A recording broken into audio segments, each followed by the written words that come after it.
Hi everyone, hope you're doing great and staying safe. I'm back with another art journal video. So I'll start with using this background or pattern paper as a background for my art journal. I'll start by gluing it down first because this is a heavy paper. I'm using PVA glue to stick it down.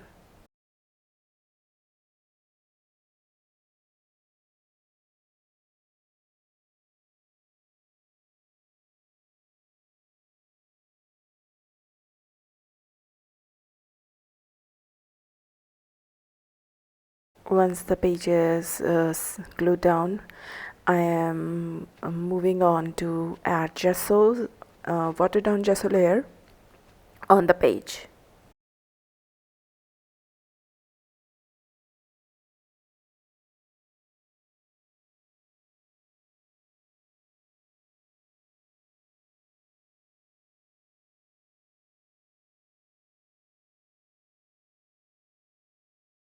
Once I'm happy with how the page looks, I'm using a kitchen towel just to rub a little bit on the page so that I can remove any extra gesso which is not yet dried.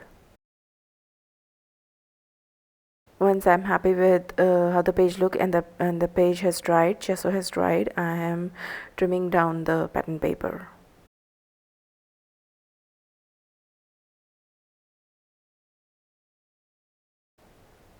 Time to add some color to the page.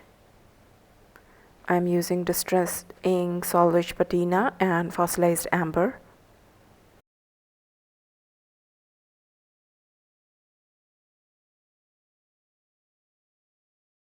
I love this color, but I think I need to spend a few more sessions, off-camera sessions, to understand it better.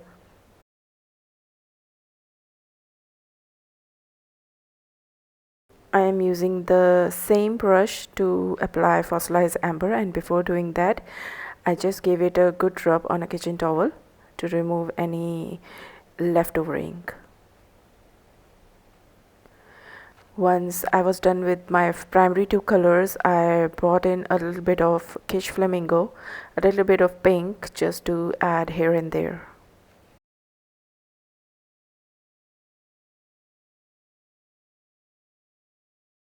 Okay, I'm happy with how the first color layer looks, and now moving on to adding more texture to the page.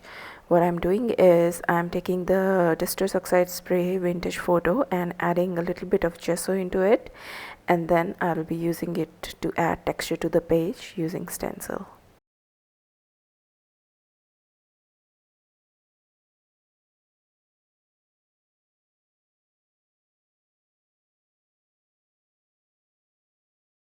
I first started by using my fingers to add the texture, but as there was no control on the liquid, because the gesso got a little bit on the watery side, by adding the Distress Oxide, it bled through the stencil.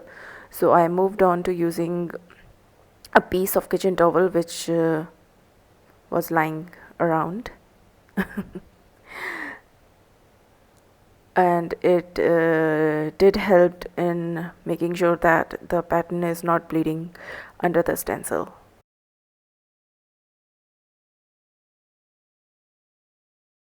Once I'm happy with how it looks and everything is dried, I moved on to adding more texture to the page. This time my favorite, the script texture, using a script stamp. And after that I use the same color, which is the Distress Ink Walnut Stain, to add some splatters.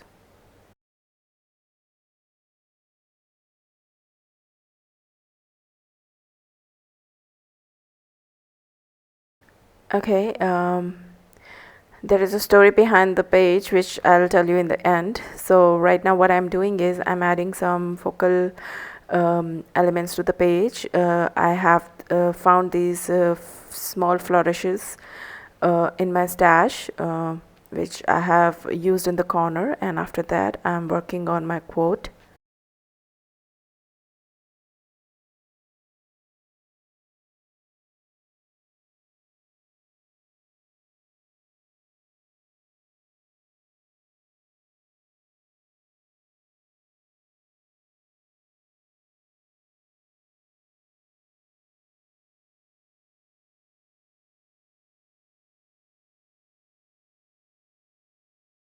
So what I like about this stamp is it has got all the letters in more than one quantity.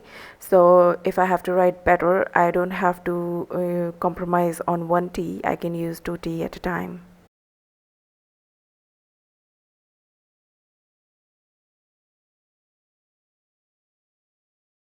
So once I'm happy with how my quote is placed on the page, I am adding some highlights to it using Distressed Ink Rusty Hinge.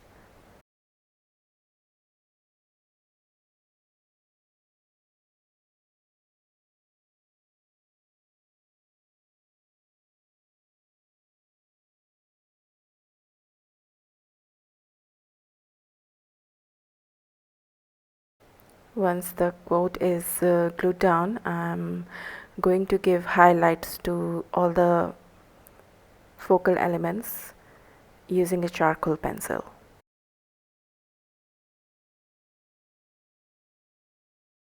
This is probably the most favorite part of mine while working on an art journal. It definitely brings the focal elements to life.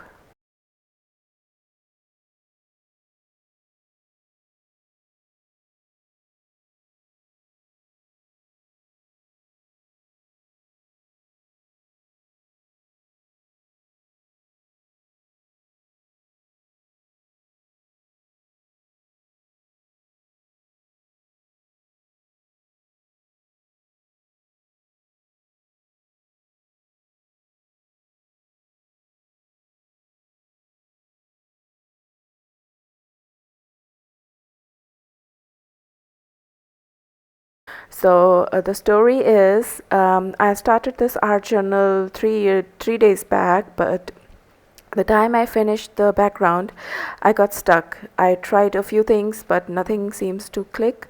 So in frustration, I stopped working on this art journal and almost decided to leave it the way it is. Today I thought, what if I can finish this page so that I can work on it. Maybe it will look bad, but it's a page created by me. And that thought became the inspiration behind this quote. My takeaway, well, some days the whole art journal idea will be in my mind like the best laid out plan, while on other days art journal will take its own course, and and as a creator I have to understand when that is happening and stop being stubborn about how I want it to be.